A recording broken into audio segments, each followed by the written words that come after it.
Hi, everybody. Welcome to today's episode. This is going to be our very first episode of It's Tits. So, if you don't follow me on Instagram, you're not going to know what I'm talking about. So, I'm going to tell you right now. When I was trying to come up with the name of this podcast, there was a bunch of possible options that, I was kind of toying with and whatever. And one of them was the acronym TITS. I know what you're thinking. First of all, let me just get it out of the way. That is my least favorite euphemism for a breast. I do not love the word tits, but the acronym would be things I think.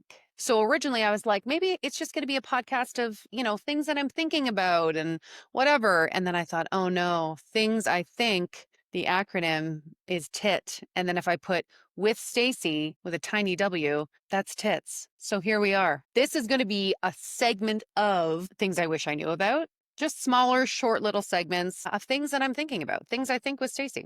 Not necessarily things I wish I knew more about, but things that I think. So if you don't know me, and listen, you may not know this about me if you do know me, but I am a very, I don't want to say spiritual person. I don't want you to confuse spirituality with religious. And I know that those two things go hand in hand. I was raised Catholic for a very long time. Religion was a part of my life. It is not now. But when I say spirituality, I mean more in kind of an energetic sense. Like I'm very logic based, I'm very science based. But in that, I kind of love to research the woo woo, talk about, all of these things like attracting like, the science behind it, the laws of attraction, the science behind it. I really like that stuff. So I think a lot of the things I think will probably be along those lines. And I was a little bit nervous at the beginning because I'm like, I don't know if I want to even share this part of myself because it is, not everybody's into it, but not everybody's into a lot of things. I'm not into a lot of things, but I'm not going to hate on the person that is. So,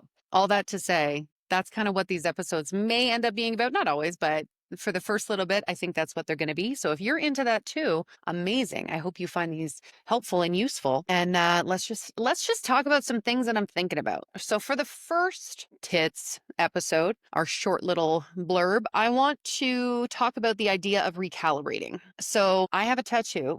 This is going to be backwards to you. I have a tattoo here that says recalibrate on my arm because um I got the tattoo after my wife and I lost a baby. I was pregnant at 4 months. I mean, we lost a baby when I was 4 months pregnant. And it was a real rough time, And afterwards, I don't know if you listened to the tattoo episode that I did with Lou, but people get tattoos a lot of the time, to remember something, to move forward from something, to close a chapter of something, whatever that may be. And that for me at that time was a very big theme was recalibrate, Yeah, and throughout my life in general, recalibrate has been a big kind of way that I deal with things, the way that I cope with life. I am a positive person. I would lean on the side of positive. If things are not great, I'm very happy to pivot, to recalibrate, to reframe what I'm thinking so that I can create a positive outcome for myself or just reframe my thinking of it so I don't feel so shitty or pits of despair or kind of try to find the lesson or whatever that may be. So recalibrate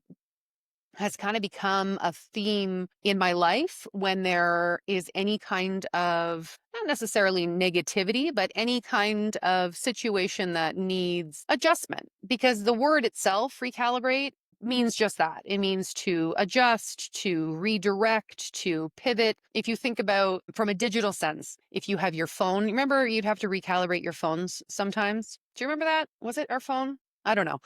But you would push the dots on the side so you could line up your phone so that your finger would track. This is going back a couple of years, but you would recalibrate to realign. And I think that that is such a great lesson. Excuse me, such a great lesson in life in general, because shit's going to happen, right? There's going to be 50% good. There's going to be 50% bad, but it just depends on how long you kind of live in one or the other. Pendulum's going to swing. It is what it is. But when things are challenging for me, let's say, or I don't want to say hard, but on the more difficult side or something happens, I sit in it for a minute. Absolutely. I'll sit in the shit of it, the muck of it, and process what I can. I am an internal processor. I'm not necessarily I don't want to talk about it. until I have processed it inside, and then I'm ready to go, which can be tricky because my wife is a out loud immediate processor. So our styles, our conflict styles conflict, if you will. But for me, I like to process. And then my first line of action, my first kind of movement after that is, what are we going to do now? What are we going to do instead? How are we going to move forward? And this can be in anything. Like maybe you applied for a job. Listen, I apply for, not apply, but I reach out to companies and brands and things, all the, even the TV spots that I do, I pitch things all the time. I pitch Drew Barrymore, I'm going to say once every 3 months. One day it'll stick, maybe. But if I get a letter back, most of the time I hear nothing. So listen, if you're, side note, if you're pitching things and you hear nothing, don't even worry about it. That's just the way that it is. They're very busy. But if I pitch something and I get an email back and it's like, sorry, we're not interested, for a minute, I'm like, fuck you. Not, I don't say fuck you, but I'm like, fuck, man, this is the worst. And then I recalibrate. And then I think, that's not for me. What's meant for me will find me. And that's not for me in this time. Does it suck? Yeah. Does it still suck? Of course it does. But how can I reframe my thinking? Because listen, we're going to get real woo-woo. Your thoughts control your emotions. I was trying to explain this to my 6-year-old the other day in much simpler terms. But if I said to you, let's say, you know what? I'm going to give you $100,000. I'm going to give you $1,000,000. I have $1,000,000. I'm going to give it to you. If you thought that I was going to give you that money, forget me, actually, let's make it even bigger. Let's say you won the lottery. You won the lottery. You won $30 million in the lottery. You have your ticket. You're like, holy shit, I won the lottery. You don't, in that moment, physically have the money in your hand. It's not the physical evidence of that money. You're not holding it in your hand. You're not seeing it in your bank account. But the idea that you have won that money is going to trigger emotions in your body. You're going to be elated, right? Unbelievably excited, whatever. You're going to think about all the things you can do, all the things you can pay off, all the stuff you can buy, the home, whatever, take care of your family. You don't physically have that money. There's no evidence of it. It's the thought that triggers the emotion. So if we go back to when shitty things happen, if we are thinking, this is the worst, it's going to be the worst forever, nothing's ever going to work out for me, I hate this, etc., then that's what's going to happen. Your thought is going to control how you feel about the situation. Describing that for a 6-year-old is a little bit trickier, but I would love him and my other son as well to know this ahead of time, how powerful their thoughts are on their emotions, how easily they can recalibrate. And things are going to happen that are out of your control. Absolutely. I'm not like delusional here, like everything's happy-go-lucky and you just have to think happy thoughts and you're good. Death happens, divorce happens, abuse happens, terrible, terrible things happen. But there is also an element that you can control, which is your reaction to it. So I love the word recalibrate. I have it tattooed on my arm because I love thinking that I am powerful enough to kind of change the way that I view things and therefore change the outcome. So that's really helpful for me in my brain. I think that's how I kind of stay on the side of positivity. And if that's something that you kind of struggle with, so physically, an action step that I take, I was talking to somebody, I was talking about the election, when the election in Canada was happening and it was, like we didn't know who was going to win. And it was very stressful. It was an anxious time of the uncertainty of not knowing. And she was like, I just don't know how to not think about it. Like, what do I do to stop thinking about it? And I said, well, first of all, get off your phone, stop finding evidence of it. But what I do, if I start thinking something in my head that I'm not into, that is not serving me, that is not a positive thing for me, I literally think, no, I'm going to change the channel. And then I imagine myself changing the channel on a TV to something else, whatever.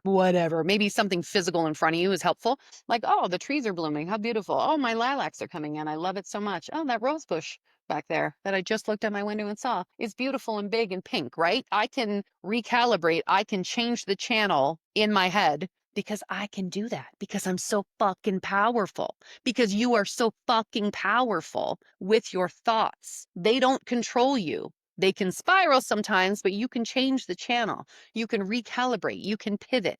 You can do all of those things. You just have to want to try, right? So that's kind of what I've been thinking about lately. It's just like, what do I want the next chunk of my life to look like? What do I want the rest of 2025 to look like? And how do I kind of take action steps? This might be another TITS episode of how you mood follows action. And that's a big one too. That's a Rich Roll quote that I heard one time about mood following action. That'll be another TITS episode. Side note again, Rich Roll, excellent podcast. Definitely take a listen.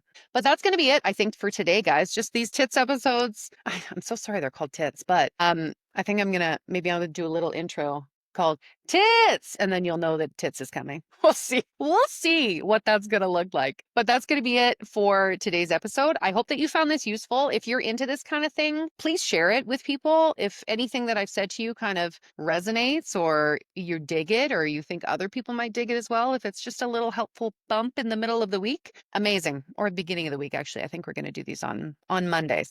Thank you for tuning in today, guys. I'm going to see you on Monday with a brand new episode of Things I Wish I Knew About.